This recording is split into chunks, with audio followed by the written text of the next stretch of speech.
Welcome in to the 48 Minutes podcast on Believe, presented by BetOnline. I'm Ross Geiger, the former NBA video coordinator, and tonight I've got the absolute pleasure to have an exclusive one-on-one sit-down with the one, the only, Michael Worldby Freer, who's a two-time Emmy Award winner that works as a senior writer at Stat Factor, specializing in writing advanced statistical NBA reports for various announcers across the league. Our good friend Bruce is out tonight as he's still recovering from a fun weekend as his son Adam tied the knot this past weekend. So congrats to the Bernsteins. As for this podcast, this is the episode number 136, the Rasheed Wallace episode, as Mr. Ball Don't Lie himself wore number 36 for 6 of his 16 seasons in the NBA. One quick reminder before I start picking World B's brain. BetOnline continues to be the world's most trusted betting platform and your number one source for online betting. From the earliest odds to in-game live betting, BetOnline provides you with all the action and the ability to watch the games as they happen. With the largest selection of odds on everything from football, NBA, and college basketball, NHL to UFC. Head to BetOnline today and don't forget to use our promo code BELIEVE, that is BLEAV, for your welcome bonus on your first deposit. BetOnline, the game starts here. And World B, let's start off with recapping the 2024 NBA Cup Championship as Giannis and the Milwaukee Bucks became only the second ever NBA Cup champions, defeating the Oklahoma City Thunder 97-81. And so I'll start with this, World B. Can we touch on the fact that the Thunder just scored 81 points in this game? This is a team that's 22-5 on the season and averages nearly 115 points a game. And despite Milwaukee's size advantage, it was just downright shocking to see them struggle so badly to score points in this one. Yeah, I mean, it was a big surprise. The second half, I mean, what they have 31 points in the second half was really ridiculously poor showing. But as great as they are, they're not the best. They're not elite shooters. They're not Boston shooters. So they get their points. They get off turnovers. They get them off steals. They turn deflections into points at the other end. They're the best in the league at it, and that's where their bulk of their offense comes in transition, things like that. They've only been held under 100 points per or a point per possession, I should say, one time in all season. And this one, they go 83.5 points per 100 possessions. I mean, ridiculously low, easily the lowest of their season. It was a surprise to see it as bad as it was. It wasn't a surprise to see the offense kind of struggle. They're not like I said, they're not the best shooting team in the league. They're middle to bottom half of the league. Right. And so in a perfect world, it would be very interesting to see how big of a factor Chet Holmgren could have played in this one. Of course, not having him really hurt playing against a team like Milwaukee that's got Brook Lopez, Giannis, and even Bobby Portis in that case. But, regardless of that, does OKC still need to address their perimeter shooting prior to the trade deadline? And do you think that's something that must happen if we're going to take them very seriously for a championship contender? I think it's something they have to address. I mean, it's pretty clear. They're 18th in the league in 3-point shooting. They're getting a little better. They shot a little bit better so far in December, almost 37%. It's not great, but it's better. It's their best month of the season, shooting the ball from the perimeter. Yeah, I mean, 5 for 32 on threes against the Bucks is not going to get it done. Now, the Bucks have been playing really – I know we're going to address them. They've been playing really good defense during their own spurts. So they went up against a really tough team, playing at probably their best all season. I get that. It's not uncommon for teams to address that. Look at what the Knicks did last season at the deadline. They went and got Alec Burks, I should say. They went and got Bogdanovich. I mean, who ended up playing a big role down the stretch for them in the playoffs. So, having a guy off the bench that can give you 20 minutes and be a spot-up three-point shooter on that team is huge. That's why the Mavericks got Klay Thompson in the offseason. Right. They need a spot-up three-point shooter. And let's see how they do during the playoffs there, because they look like they're certainly heading that way. But, I definitely think it's something them to address. They can get away with it for the whole season, but this is a team worth thinking championship, and you need to have some perimeter shooting in this day and age to win a championship, I think.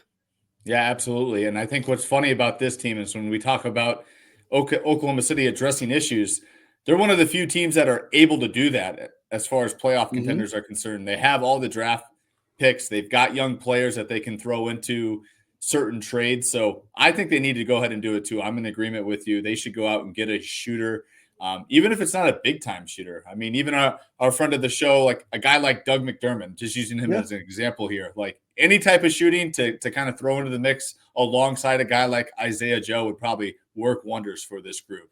And think about it. I mean, I mentioned the Knicks, but last season Philly went out and got Buddy Hield.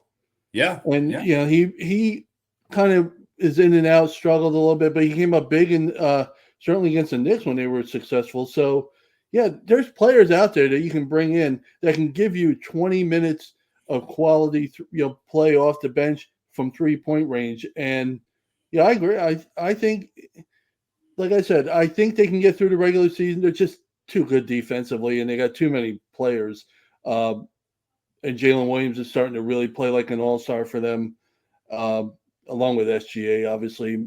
But like I said, this is a team we're thinking championship with. And if you want to win the championship, 3-point shooting, you got to have some success. You can't be 18th in the league in 3-point shooting, I don't think. No, you definitely can't.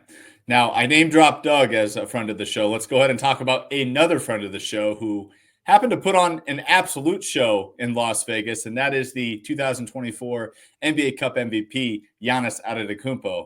He told ESPN pregame before the championship that losing wasn't going to be an option that night, and boy, did he back that up on both ends of the court. 3 blocks, 2 steals, just unstoppable offensively there. Well, Giannis, just secured the NBA Cup MVP. Where would you rank him right now, having seen this performance on this stage when it comes to your regular season MVP rankings? I think it's pretty clear at this point that it's him and Joker. They're out in Denver. I don't think there's any two that really. There's people you mentioned, but these are the two guys right now. Their numbers are just ridiculous. I have no problem with anybody who wants to put Giannis at the top of their MVP ladder or whatever. For me personally, I think it would still be Joker just because not only is he having the best offensive season of his career, he is so – and Giannis is too. I'm not discrediting anything about Giannis. Joker is just so ridiculously important. The numbers look it out, bear it out. They score about 30 more points, almost 30 more points per 100 possessions when he's on the court than when he's off. That's a ridiculous number, a wide gap on and off court on a team that has Jamal Murray, that has Aaron Gordon, that has Michael Porter Jr. So, I mean, there's a lot of talent on that team, and they still need Joker's offense every night. So, at this point, it's a slight edge. I mean, like I said, Giannis is having the best season of his career right now. It's incredible what he's able to do, get in the paint. His world got so much better to me when he just almost did away with the 3-point shot. He was trying for a couple of years to expand his game out, and the results just were not good. They're still not good, but he's just not taking as many threes. He's taking less than 1 a game, which is just fine for, I'm sure, for the Bucks and for anybody who likes to watch him play. One thing I will say about Giannis, you watch just because he's not taking the threes, he is the best shooter in the paint by far. Yeah. He's having a monster season in the paint, but his mid-range game is getting better and better. You watch him play. He's expanded his range a little bit more consistently outside that paint area. He doesn't go out to the 3-point line, but that doesn't mean he's just stuck in the paint. Even though, I mean, he scores about 22 a game in the paint. It certainly feels like he lives in there, but he's got some better game outside the paint than people realize. Yeah, so let me ask you this, World B. I mean, when we think about the MVP voting at the end of the season, of course, winning the NBA Cup can't hurt your case. But because this is so new, how much do you think it could help him? How much do you think the media members that do vote on this reward will remember Las Vegas?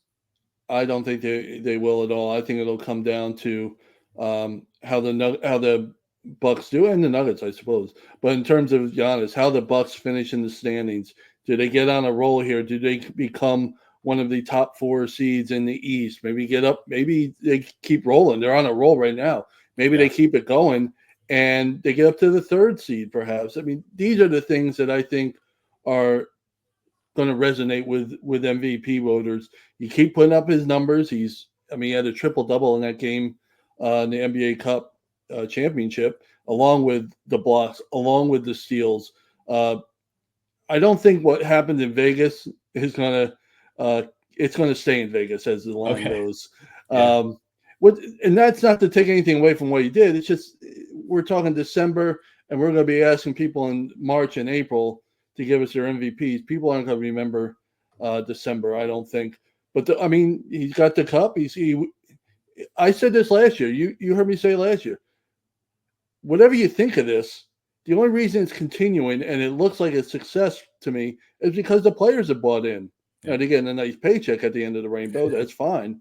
But that's what it's all about. Giannis took this very seriously, and that's why this thing became a big deal and why it will continue. So, but that being said, I think it's just let's see what he does after the All-Star break. Let's see how the Bucks do. That's going to determine his MVP status. Yep, and you mentioned the Bucks have been on a roll here recently, and you also mentioned what happens in Vegas stays in Vegas. So far for the Bucks, that's been Damian Lillard, who has not been available in their games since the championship last Tuesday night. So I wanted to speak on some of the other key contributors on this Bucks team because Bobby Portis, he struggled shooting the ball against Oklahoma City, but he did grab 9 rebounds and played a tremendous factor off that bench in that one. The Derry Bird himself, AJ Green, continues to provide solid on-ball defense for Milwaukee while also, of course, spacing out that floor with his three-point shooting. And Gary Trent, he's kind of had an up-and-down season, but boy, did he show up when the Bucks needed him most. And he had himself a knife off the bench, scoring 13 in 20 minutes of play. And since Vegas, the Bucks have played 2 games. They are 1-1 as of taping here Monday night. They are in Chicago with a 22-point lead late in the 4th quarter, and they're playing tonight without Giannis and Dame. So kind of looking at this team moving forward, I mean, do you think this is a team that has found their groove, and have they really turned a corner? I mean, just based on what they're now capable of doing without either 1 or 2 of their stars playing? Well, the numbers say they have 13-4 in their last 17 entering Monday. That's only the Thunder of all teams have a better record over that span. I think since November 20th or something like that. We're going back. Their defense is getting back to where we remember their defense being top 10 during this stretch. Their offense, I mean, they won the cup and they get full credit for that, but their offense is still not there. I mean, they only scored 101 points per 100 possessions in that win over OKC. Now, OKC's an elite defense. I've mentioned before. They're one of the best defenses in the league, so it's not easy. I need to see more offensive production from them, and I need to see it against the better teams. That win over OKC was huge because in the regular season right now, they're just 2-8 for the season against teams with a winning record. That's just not going to get it done if you want to be elite. We came into last season thinking this team and Boston were the favorites to win an NBA title. Now we're just, they're starting to get it back together. I need to see better offense. I'm glad you brought up those other players because depth was always a concern once they got Damian Lillard. How deep would this team be? How much would they rely on their starters? They're getting older. Obviously, we've seen they're not healthy. Dame's out. Middleton just came back. Giannis is out on Monday. So they need a lot of players to contribute. And you mentioned Gary Trent Jr., Brook Lopez, Bobby Portis. Portis was struggling really bad early on, and he's starting to get it together, having some really nice games in there. Those are the guys that, as you mentioned, if they want to win a title, if they want to get to where they want to be, that's a championship, which is what we thought they were going to be when Lillard came aboard. They need those guys because they don't have a whole lot of depth, so you need that depth to perform. And they're doing it right now, as you said. Yeah, no question. Now the Bucks sit currently 5th out east at 15-12, looking to become 16-12 if they can pull out this victory in Chicago tonight. And they just find themselves a game and a half back from your now 19-12 Orlando Magic, who had a big win Monday night, defeating the Boston Celtics at home without both Wagner brothers, Paolo, and I think I'm missing one other guy. Suggs didn't play on Sunday. Jalen Suggs didn't play, but he's back. But he played on Monday. Okay, it's hard to even keep track of Orlando. It's been that bad as far as the injury bug is concerned. So, they just continue to get bad news. Mo Wagner, who was arguably in the conversation for Sixth Man of the Year, is now done for the season after suffering an ACL tear on Saturday against the Miami Heat. So my question to you, and tonight does it no justice with a big win against Boston of all teams, but is it just a matter of time before Milwaukee catches Orlando, or can the Magic continue finding magic within their own rosters to succeed? I don't think it's a matter of time just yet. I'm a firm believer in. I mean, I like the Magic potential going forward. They're eventually going to get Paolo back. They're eventually going to get Franz back. It may take some time, right. But they're going to get those guys back. Obviously, Mo Wagner's out for the season is a real blow, but they're deep. They have a deep team. On Monday, they came back, and over the weekend against Miami when they were down 25 and outscored Miami 37-8 in the fourth quarter. They were doing it with two-way players. They're doing it with rookies coming out and doing it, second-year players getting the job done. So it was an impressive thing, the last two games for them. Their defense is so elite right now. It's really, they're third in the league, and they're the number one defensive team among the Eastern Conference teams. They're third overall. Their defense is really carrying them. Their offense is just, they're bottom 10 in everything, shooting, efficiency, you name it. They're the worst three-point shooting team in the league, and which I criticize the Bucks for not having offense, or the Thunder for not having a three-point shooting team. Well, Magic aren't going to go a whole lot further. They don't fix that problem either. But their defense is really carrying them, and they got guts. This is a Magic team. They got guts. They come out and play. It's such a cliche, next man up, stuff like that. They take it seriously, it looks like. I mean, it's not a cliche for them. It's, all right, you're in. We need you. You got to do it. And they're really fun to watch. I mean, they have there's a team. If there's a team in this league in which that you're not a fan of or whatever, that you should invest your emotional energy in, it's the Orlando Magic, I think, because they give it to you every night. They're going to have their offense is bad enough. They're going to have some nights where they just struggle, and it's just going to be ugly. And it's going to be nights like tonight where we pick it up in the second half. They get momentum, and they all of a sudden they're on the winning side of a low-scoring game, because that's how they're going to do it. So I don't think the Bucks are a given to pass them. But if more guys go down for Orlando, maybe it is just a matter of time then. Yeah. Well, you obviously have a great feel for this team, watch them a ton. So my next question, just with the trade deadline looming here in February, it will be here before we actually know it. This group, next man up mentality is working out quite well for them. But at some point, do you think you would risk making a trade if you think it could make your overall talent on the roster better for right now? Or is there the fear that if you kind of shake up the locker room, you can kind of lose some of this magic, I guess, for another lack of a better term? I mean, they certainly have great team chemistry right now. Everyone seems to be on the same page communication-wise. Typically, you see that with great defenses being played and everyone kind of being on a string with one another. So what's your take on that? Like, is this a group that you'd want to make even a minor move with the potential of maybe it kind of shaking things up a little too much within the group, or just ride out what you guys have? Whoever's available, we're going to ride out with them because we believe with these guys. I think what will happen is they're going to ride out with who they have. The guys, they had a KCP who's been a major disappointment until recently. He's been really struggling. We talk about the 3-point shooting. If he gets going, things get, their world gets a whole lot better in that department. Yeah. But it's not out of the realm of possibility. They have players they can put in there, in draft. They have pieces to make a deal, or even a minor one or whatever. But I don't know what constitutes minor for them. It's not out of realm a possibility for them to make a move. I don't think somebody is going to come in there and be disruptive to their chemistry. I think they have enough good players there. They have veterans now with guys like KCP there, and the younger guys have been there a while. It's not like it's all rookies and second-year guys anymore. They have guys who have been there for a while, and I can't say enough about Jamal Mosley. I think he's the coach of the year right now in this league. I know he won't get it because there's some guys with really, really, really good records that are going to probably take that award. But he's my favorite coach in the league by far. He just gets everything out of that team, and he does it in a calm fashion, and it looks like they respond to him. I wouldn't make any moves just yet. I'd rather see these guys get healthy. But, if Paolo's not going to come back for another month, I don't know what the prognosis is. But sure, if he's still going to miss another month, or if Franz Wagner is going to miss a month or two, we're losing a lot of the season.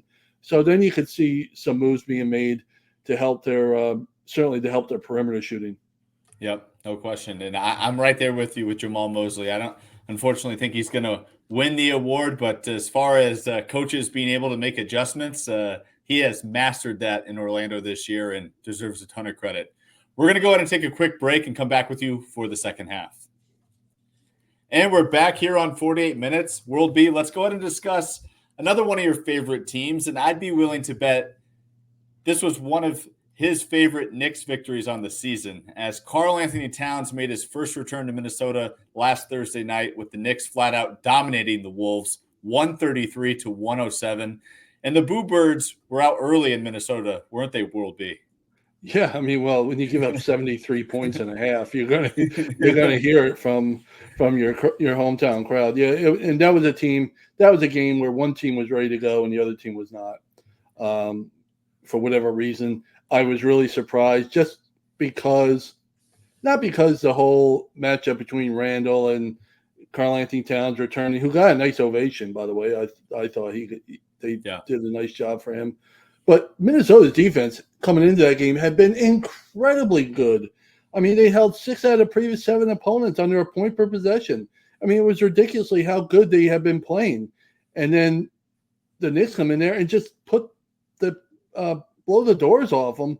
And 73 points and a half on the road, that's unheard of against a team as good defensively as Minnesota. I mean, it's just, 41 points in the second quarter.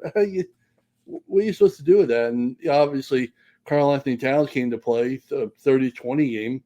Yeah. Here's a little note. Last Nick to have a 30. That was, by the way, his second 20-20 game in a row. But the last Nick to have a 30-20 game before Cat was Enes Freedom. Oh, wow. Back in 2017. Nice. Mr. Freedom. Back in 2017. And David Lee, in the last 30 years or so, 20-some-odd years, is the only other Knick to do it. So it's a rare night. He saved his best game for the biggest moment for him.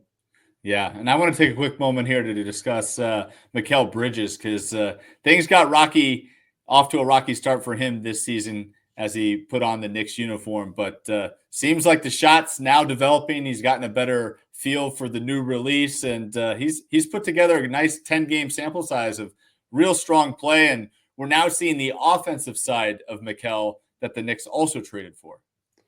I agree. They're just the weapons that they have potentially. We looked at it before the season. We thought they could be the biggest contender, or at least I did. Thought they could be the biggest contender to the Celtics in the East, and they just haven't done it consistently.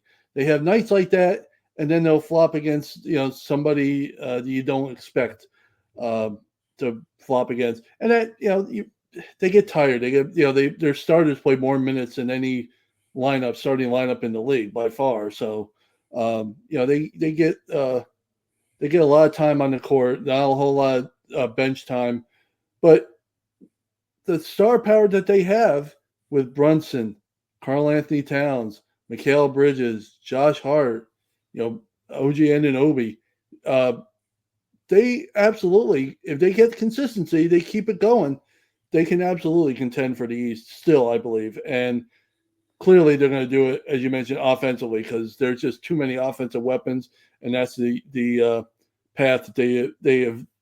That's their MO for this season, clearly. Yeah, and speaking of those wings that you just mentioned, Josh Hart, not really the case with him offensively, but more so OG Anunoby and Mikal Bridges. What I've kind of realized watching their games this year and really like to see out there is if one has it going, so in this case, we'll say OG Anunoby because I feel like that's a little rarer than Mikal kind of going off at this point. But if OG Anunoby is having a game, Mikal has no problem taking a back seat. And that's just really great to see from a team chemistry standpoint. They're not worried about numbers. They will defer to the hot hand. There's real no selfishness with this group, even with Karl Anthony Towns and Jalen Brunson. I mean, those guys, they give it to whoever's hot, and everyone still puts in the same energy defensively, no matter if they're getting the ball or not. And I really like to see that. That's not always the case when you put together teams like this. Even, I know we have the Villanova connections with New York and whatnot, but for these guys to all get together, kind of band together and be big names, and then have to take a back seat at times, that's easier said than done. But the New York Knicks are finding ways to do that. Yeah, I think you brought up a good point about their unselfishness, or the way the chemistry works. We talked about the chemistry that the Orlando Magic have. I would totally agree with that. Jalen Brunson goes for 39 the previous game, a season high for him. And then on Monday, they race out to a 19-point lead at home against the Raptors. And Jalen Brunson's not doing much of anything offensively in that game, at least in the first half and stuff. And nobody cares, and he doesn't care. He just does what he does. They run out to a 19-point lead. Yeah, I think you like to root for teams that can check your ego at the door, as the saying goes. And the Knicks, despite the fact they have Towns, who's an all-star, Brunson, who's probably an all-star, Bridges, who is a solid player, and the other guys that we mentioned, it doesn't matter to them if Towns gets 30-20 one night and gets 10 and 10 the next night. As long as I really believe, as long as they win, they'll be just fine in their minds. Yeah, that's quite evident to me right now. If it's not my night, I'm moving it on, and as long as we win, that's what matters most. And that's certainly deadly with a group like the New York Knicks with the talent that's on that roster. Now let's go ahead and stay on the New York Knicks here as we jump into our Christmas Day game previews as they open up. Yeah, I know. I like when things talk, when you start segments with "Let's stay on the Knicks." All right. Hey, this is my Christmas gift to you, World B. So Merry Christmas. I appreciate it. I love it. So the Knicks open up as they open up the holiday slate of games hosting Victor Wembanyama and the San Antonio Spurs at Madison Square Garden. So first thing I got to note here, and it's quite clear, Wemby at the Garden on Christmas Day. I definitely can't wait for that one. Yeah, that's a great way to start the Christmas slate of games. It's really impressive. We were talking before we started, and I'm going to bring it up a little bit later, but yeah, Wemby needs to be on a big stage. We need to see him, especially now, because Wemby is playing really, really good. I mean, 72 points in his last two games. He had 10 blocks in Saturday's win against Portland. He had another big, huge game on Monday in terms of blocks. He's got at least 20 points in 13 of his last 14 games. And it's, he had a 50-point game a few weeks ago. And it's just, he's still taking too many threes for my taste, but they're winning. You can't, 9-5 in the last 14 games after they had a little bit of a slow start there.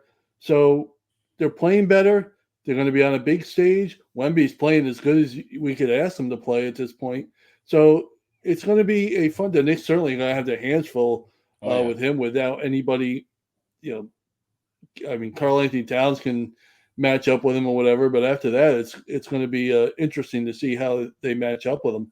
And you couldn't really ask for a better way to start a holiday slate of games than with that one. No doubt, and the Knicks better come ready too, because the San Antonio Spurs, as you mentioned, playing much better ball as of late, and I think one of the key reasons for that is the return of Devin Vassell, who is recently returned to the lineup. He provides a spark immediately for this team, both offensively and defensively. Chris Paul's back at full health right now. Jeremy Shohan is doing things on both ends of the court, and they run deep too. They've got Julian Champagnie off that bench who can fill it up and shoot it from three. So I think we're in for a really great first game in the NBA, and hopefully that captures everyone's attention, because next up we've got the Anta Claus, if you've seen the Sprite commercials, and the Minnesota Timberwolves visiting Luka Doncic and the Dallas Mavericks. So, Roby, who do you like in this one? Right now, it's hard to go against Dallas if you're talking about matchups. Dallas is playing so well, top 10 in both offensively and defensive efficiency.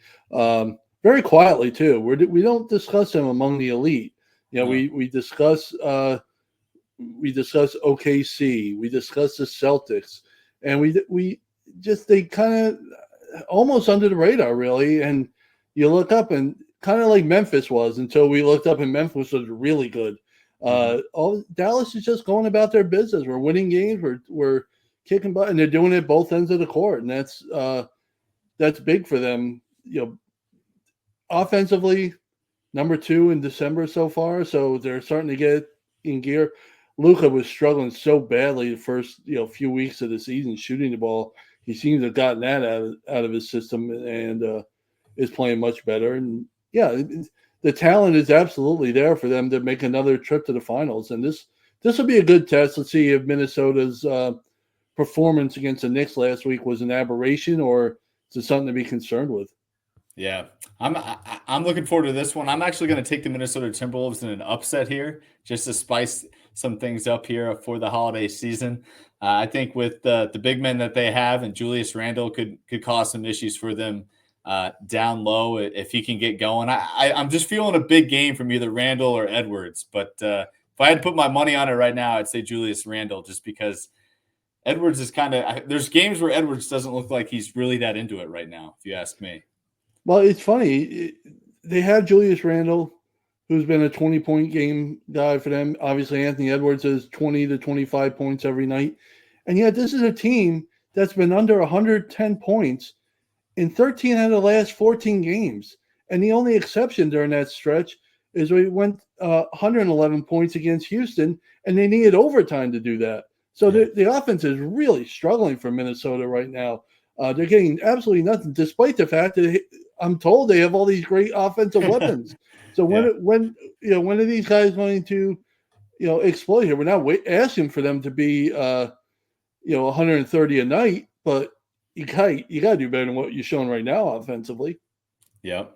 And moving on to the third game here, it seems like our pal Bruce is getting a nice gift on Christmas this year, as the Celtics have the pleasure of hosting the 9-17 76ers. I believe after tonight they did beat San Antonio, so I should give them some credit. They are now 10-17 on the season. But if you have a break from your TV, if you need to take a break from the TV for some family time, is this the game you're going to miss, or can you sell me on why we should watch this one? Well, I mean, I can sell you on it, in that it's all about Boston. Yeah, they're the best, the defending champs, the best team in the league, and one of the most enjoyable teams to watch. When their game is going, they're not. They had a rough shooting night from 3-point range in Monday in their loss to Orlando, and that's just really an extension of their December. No team, I've mentioned this before, and we've talked about it, no team takes more threes, more of their shots from 3-point range than the Celtics. Almost 56% of their overall field goal attempts come from threes, which is fine. That's the offense they choose to play. We knew it when they got Porzingis last year, that this is the kind of way they were going to go. But we're seeing in December, when Boston doesn't make those shots, boy, all of a sudden they're a very beatable team. And Orlando's showed it on Monday. Yeah, if Boston can take all the threes they want, but if they're not doing better than 34%, which was coming into Monday, well, I'm sure it'll go down. If they're not shooting better than that, it's not. You can stay in the game with Boston. So I wouldn't. That's the only reason I would really watch. Philadelphia is playing better now. the record wise, was it 7-2 now since Thanksgiving? That's nice. Yeah. However, 3 of the wins came over Charlotte. Another win came over Detroit. I'm not really, all records aren't the same, I guess, is where I'm going with that, are created equal. So at the end of the day, if I'm taking a break from all my watching, I'll take a nap during this one.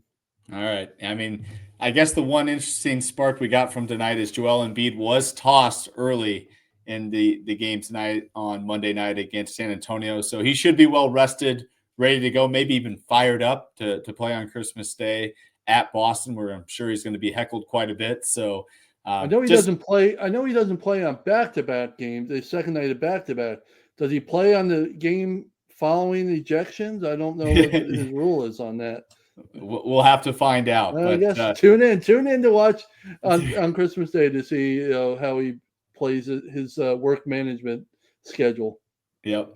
And I hate to bash this matchup because obviously this one had a nice ring to it prior to the start of the season. Yes. I mean, this would have been a major matchup. Absolutely. Prior to that. It still could be, but I've got my questions.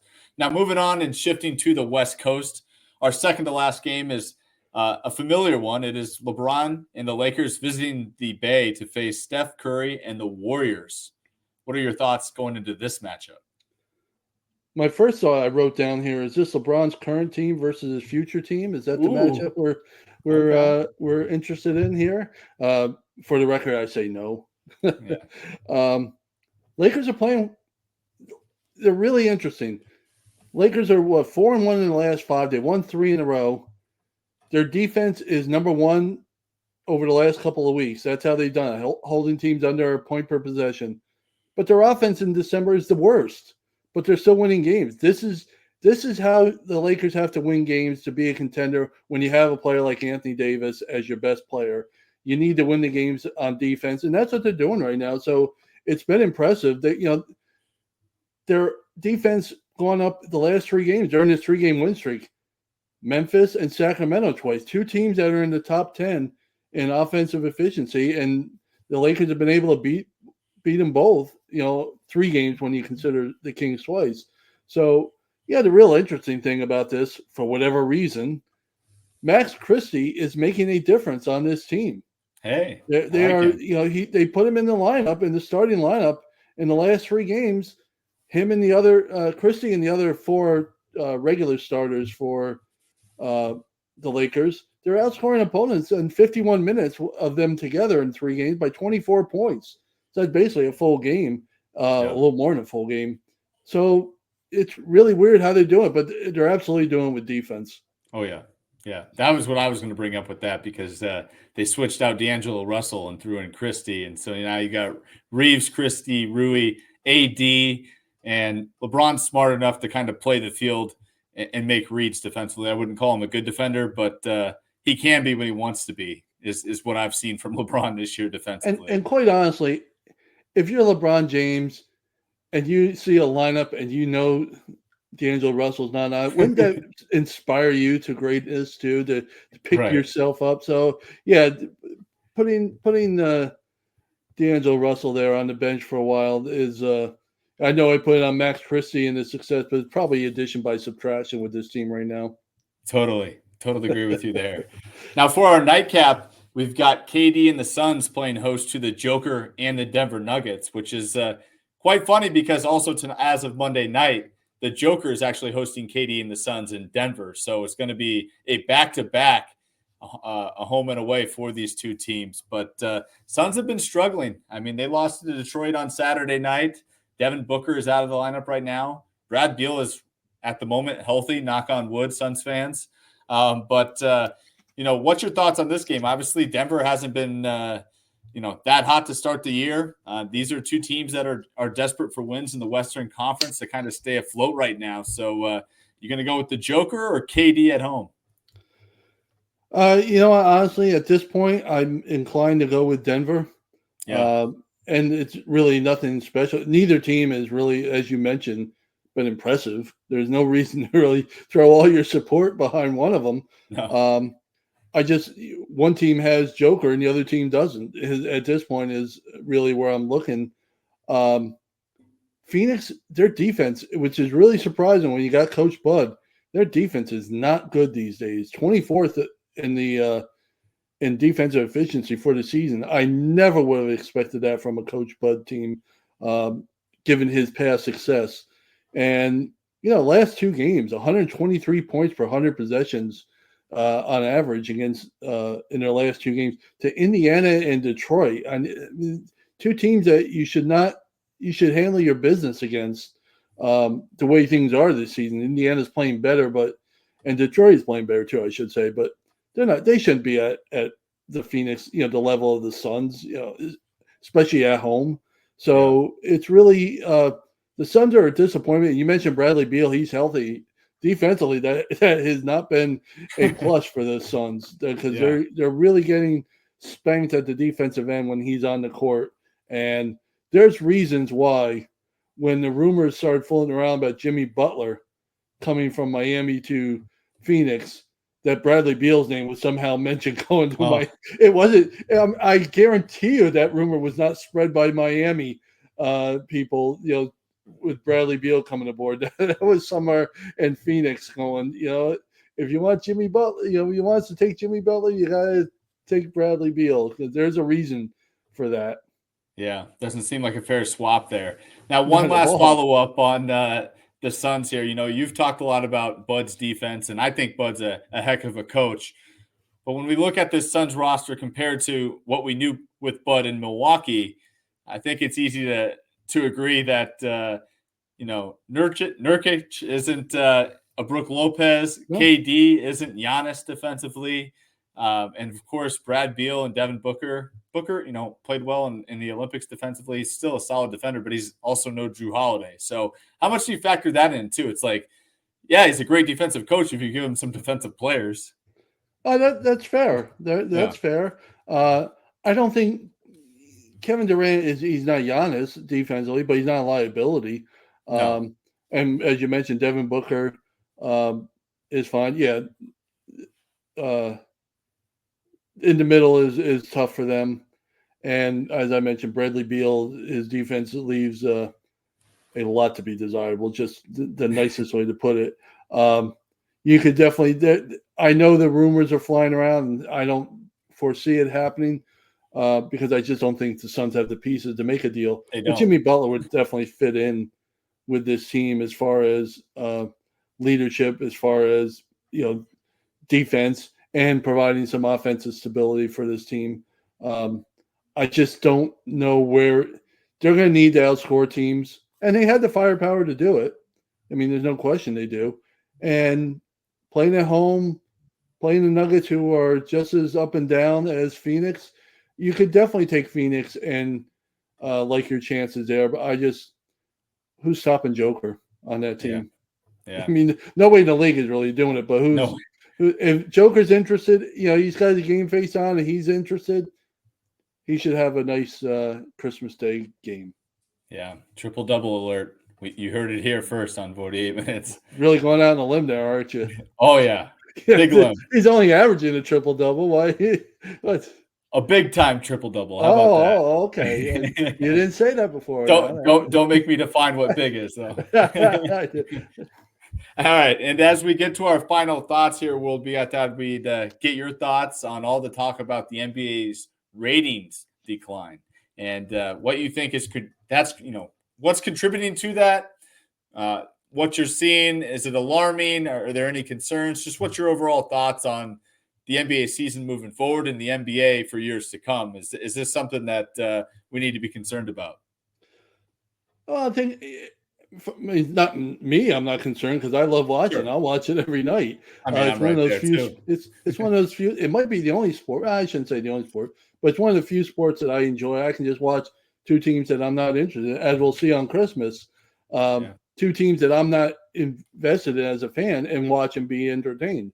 So I don't know why the ratings. People suddenly aren't watching. There are a lot of different factors. I think style is. I think people are bored sometimes with the style. You had a game. Who was it? The Wizards and the team escapes me right now. They Hornets, maybe. Was it the Hornets and Wizards last week combined to miss 75 3-pointers or 72 3? I It's a mean, record. yeah, I mean, I can see if I'm a fan, I spent $50 to go watch that, and I had to see my head has to go like this, watching the ball bounce off the rim. Yeah, 75 times or 72 times. Yeah, that would be boring. I mean, I've mentioned the Celtics. 56% of the shots are threes. Now, when they go in, it looks great, but when it doesn't, it looks like bad basketball. I think the fact that, in my personal opinion, I think there are some fans out there who are just fed up. They've had enough of the LeBron James era. They've had enough of the Steph Curry era, the KD. They're obviously still great players. They're all top 20 players in this league, top 15, whatever you want to call it. They're still great players. I think the league, they're just done with that era. And I think we need to promote the younger players and need to step it up a little bit as far as that guy I mentioned. Wemby's going to be on national TV on Christmas Day. But how many other times has he been on? Yeah. I mean, he's the number one pick. We hyped him up beyond belief 2 years ago, and now he's just a disappearing act, and no fault of his. He had a 50-point game a couple weeks ago. Nobody knows about it. We're not promoting that. I think we have to start getting out with the old, in with the new. But we need really good new players to come in this league too.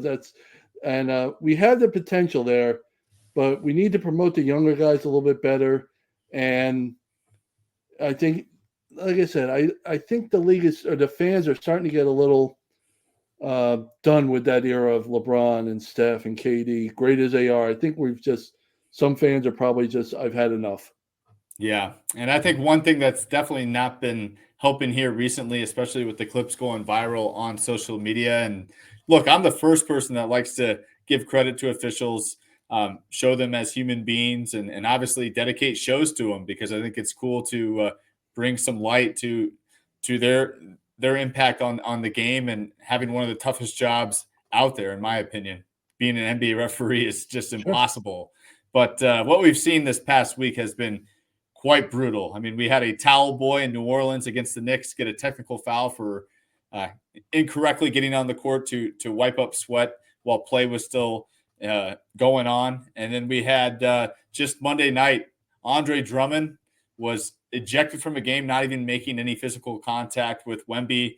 They go ahead and, bring him back onto the court after reviewing it, but it's a whole deal. And then we got guys like Embiid getting tossed out of games, and it's certainly not helping any that the officials are making some errors here. We had the Bill Kennedy in that Rockets Warriors NBA Cup game call a foul there as they were diving for a loose ball in the final seconds. Stuff like that's not helping. And obviously with just the day of social media, it blows up fast, and people get a whiff of that, and they're like, I don't want to watch that. I mean, if that's how games are going to be decided, if that's how guys' games are going to be determined off technical fouls, things like that, I think that's something we need to be careful of as well. So they're very tricky, but officiating's got to get better here to kind of help out the NBA's case too.